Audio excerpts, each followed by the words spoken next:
Olá amigos, bom dia. Hoje é 21 de abril do ano de 2020 e o tema que nós vamos fazer uma reflexão sobre ele é o complexo de culpa. Existem complexos e complexos. Uma pessoa pode se sentir culpada por haver prejudicado alguém ou se omitido em coisas sérias voluntariamente no passado. E esse sentimento lhe está pesando na consciência até hoje. Existem dois aspectos a serem considerados com relação à culpa: o arrependimento por ter procedido dessa forma e o não arrependimento, mesmo depois de constatar que praticou o mal. No primeiro caso, existe uma grande mágoa que impede a pessoa de viver feliz, pois a culpa machuca-lhe a alma. No segundo, ela não se arrependeu do que fez ou deixou de fazer, mas inconscientemente carrega a culpa que a fere, incomodando-a, mesmo que demonstre não se importar com isso. As vítimas do primeiro caso têm uma tristeza de fundo. Já as do segundo sentem medo de não evoluírem e de serem castigadas. O complexo de culpa mais comum e que preocupa mais é aquele que a pessoa nutre em relação a si mesma. Traduz-se numa mágoa profunda, depressão, sentido de vazio. Alguns impulsos, neuroses e complexos são ocasionados por situações não resolvidas quando aconteceram. Por exemplo, uma frustração não digerida pode acarretar 1000 problemas para uma pessoa. Por essa razão, tudo aquilo que prejudica psicologicamente precisa ser levado em conta, admitido. Deve buscar a causa do problema para ser tratada, a fim de posicionar-se de forma diferente perante a vida. Também não adianta saber só os motivos de um complexo. É preciso pôr mãos à obra, lutando contra ele e aceitando uma nova verdade, vendo que aquilo a prejudicou, não foi bom, mas aconteceu num determinado período da vida, e nem por isso vai se repetir indefinidamente. Às vezes alguém carrega um complexo de culpa pela vida fora, porque lá atrás, na infância, deixou de fazer uma lição, passou uma vergonha em público, sentiu-se incapaz, não soube lutar e não engoliu aquela frustração. Aparentemente, aquilo passou, mas está ainda realmente arquivado em si mesmo. O que acontece no passado certamente tem reflexos no presente, são neuroses não digeridas. Uma vez aceitas e trabalhadas, a pessoa deslancha, mas é necessário destrinchar isso, resolver o problema. O melhor caminho para alguém vencer a si próprio é procurar um profissional com condições de fazê-lo chegar às causas dos obstáculos, até em nível de inconsciente. Existem, porém, os que não têm possibilidades de apelar para um psicólogo, mas dispõem de uma boa dose de vontade. Para esses, o importante é analisar-se e dizer: sinto-me prejudicado por atitudes ou omissões do passado, mas a partir de hoje não quero mais deixar-me influenciar por isso. Vou lutar contra esse sentimento, caminhar devagarinho em todas as direções, com a certeza de que vou realizar essa mudança em mim, pois eu tenho o direito de ser feliz e de usufruir da vida. E não é por causa de um erro cometido no passado que devo culpar-me para o restante da vida. Quem vive se lamentando refugia-se atrás de uma desculpa esfarrapada. A pessoa não cresce, não evolui, porque aquele complexo, aquela culpa, realmente o impede de fazer isso. Omitiu-se, mas pode realizar agora. Errou, mas pode consertar o erro. Mas demonstra fraqueza quem vive fugindo de si mesmo. É hora de levantar a cabeça, dar a volta por cima e não errar mais. Nós estamos aqui, amigos, encarnados, mais uma vez, pela bondade de Deus, exatamente para evoluirmos, para nos educarmos, para resolvermos as situações que nós não resolvemos anteriormente, para realmente acertar todos os detalhes. Não é algo fácil, certamente que não, pois nós somos espíritos ainda imperfeitos, sujeitos a erros. Mas é preciso que nós reconheçamos aquilo que nos faz sofrer, para que a gente possa combater essa causa. Porque é preciso muita coragem para tomar essa decisão. Porque se desacomodar, mudar, é muito difícil. Certamente que é muito difícil, mas é possível. Um outro detalhe, a pessoa que nutre um sentimento de culpa, parece que ela gosta de sofrer, gosta de ser vista como vítima, para chamar a atenção. É aquela pessoa que você conversa com ela, a pessoa sempre está triste. Nada a alegra, nada a satisfaz. Não gosta de uma música, não gosta de um filme, não gosta de encontrar com pessoas. Enfim, nada a satisfaz. É aquela pessoa que a gente diz que está de mal com a vida. E na realidade está de mal com a vida mesmo. E é bom lembrar que aquele que se acomoda continua mais ou cada vez mais no complexo, na neurose, no medo. Fica com medo de tudo.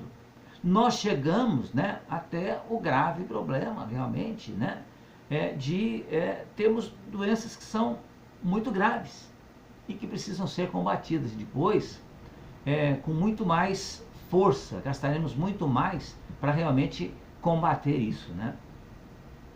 É necessário admitir a verdade e encontrar o caminho para a saída. Só os esforçados, os fortes vão conseguir isso. O modo de agir varia com o que somos e nós somos muito influenciados pelo meio em que vivemos. Sente-se mais protegido, por exemplo, aquela pessoa que provém de uma família sadia, equilibrada, que se norteia por princípios sólidos. Aquela família que consegue, cada um dos seus membros, olhar-se nos olhos, né? Cada um dos seus membros realmente oferecer o ombro amigo, oferecer o ouvido para escutar o problema que o outro tem. Mais ainda, a família que é equilibrada é a família que consegue enxergar quando o outro tem problemas.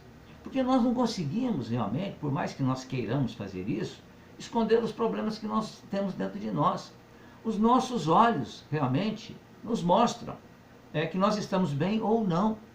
As nossas palavras, o nosso semblante, enfim, eles são capazes de fazer com que as pessoas detectem como nós estamos, desde que essas pessoas tenham interesse por nós.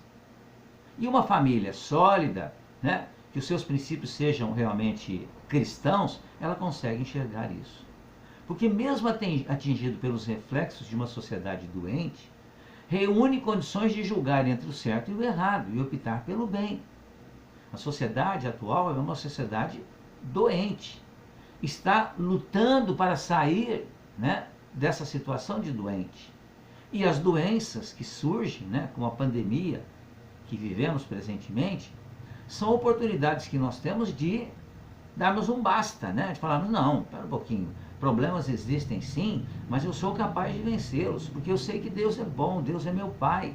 Deus não vai me dar nenhuma tarefa que eu não seja capaz de realizar. Mas, para que eu realize essa tarefa, eu tenho que me esforçar muito. Sabe se proteger, tem autocrítica.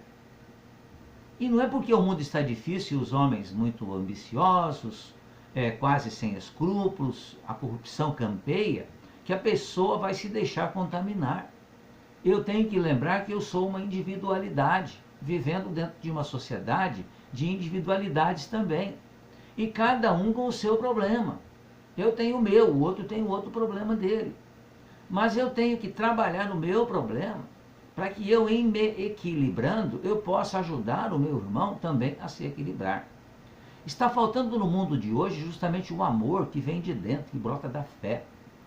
O cristão sabe que deve assemelhar-se a Jesus, nosso irmão mais evoluído, governador espiritual do planeta Terra.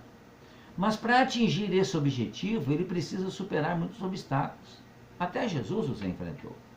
É claro que não conseguirá ser exatamente igual a ele, mas dentro de suas capacidades e limitações, chegaremos a um grau que reproduz o melhor de nós mesmos. E Jesus é o nosso guia e modelo. Nele temos que mirar as nossas ações, né? Temos que ter nele os exemplos para nós, para a nossa vida. Por isso não adianta ficar olhando para o outro e invejando-o. É fundamental olhar para dentro de si. Isso não significa egoísmo, mas nós precisamos olhar para dentro de nós mesmos para encontrar a melhor forma de nós realizarmos o nosso ideal, de vencer as frustrações e entender que estamos aqui em mais uma reencarnação para nos educarmos, nos tornarmos criaturas melhores. Embora a culpa seja um sentimento pesado e doído, ela desempenha um papel, também um papel muito importante na nossa vida de relações de ser humano. Ela pode ser útil e construtiva quando gera uma luta interior. Quando nós não entregamos ou nós não nos entregamos para a culpa. Quando nós realmente reconhecemos a culpa, reconhecemos o erro, mas lutamos para vencê-lo. Entendemos que aquilo que fizemos por imprevidência, fizemos por momentos de desequilíbrio, mas que eu não vou repetir isso mais. Por isso que é preciso lembrar que todos cometemos falhas. E ainda vamos continuar cometendo ainda, lamentavelmente, visto que somos espíritos imperfeitos. Não existe problemas em falhar. O problema está em não perceber que está falhando e continuar repetindo os mesmos erros sem evoluir. E só começamos a evoluir quando aprendemos a usar todas as nossas experiências, tanto as negativas, mas principalmente as positivas, e usá-las em nosso favor, assimilando de forma consciente tudo o que dá certo e o que não dá certo. Não fazermos mais aquilo que não dá certo. Assim nós vamos transformar os erros em buscas reais de acerto. Vai nos dar dificuldades, vai nos dar problemas, sem dúvida nenhuma. Mas libertemo-nos das culpas se quisermos ser alguém melhor e mais atuante na vida. O sentimento de culpa nunca fará de nós o ator principal, pois nos rouba a autoestima, nos tira a coragem, nos tira a alegria de viver e o pior, nos transforma numa vítima cheia de amargura, insegurança e lamentações. A culpa pela culpa não serve para nada. É preciso desapegar desse sentimento destrutivo, substituindo por coragem, aceitação, amor, gratidão. E o melhor remédio para as enfermidades do sentimento de culpa é o serviço em benefício do próximo, é dedicar-se a algo de forma produtiva, útil. Todos nós, em menor ou maior culpa, somos espíritos culpados, mas estamos em vias de regeneração. Por isso que nós estamos passando por momentos de turbulência. São momentos de transição. Lembrar os erros cometidos não acrescenta nada. Nós temos que nos lembrar dos erros cometidos para não cometê-los mais, mas não ficarmos chorando por eles, porque aquilo passou. Temos que avançar sem receio, sem rememorar os erros, ou tentarmos buscar na lembrança desta ou daquela existência as causas de possíveis sofrimentos atuais. Não se culpe, aprenda com os erros e confie ser capaz de vencer os obstáculos. Utilizemos-nos da oração, que nos coloque em contato com os espíritos amigos, nos coloque em contato com Deus, nosso Pai. E a oração não nos vai tirar os problemas da frente, não vai resolver os problemas, mas a oração vai nos dar forças para que nós resolvamos os problemas e sigamos a nossa vida. E que a gente se sinta bem, tranquilo e seja feliz. Era essa a mensagem do dia, amigos. Muito obrigado mais uma vez. Que continuemos com confiança, com otimismo. Muita paz para todos.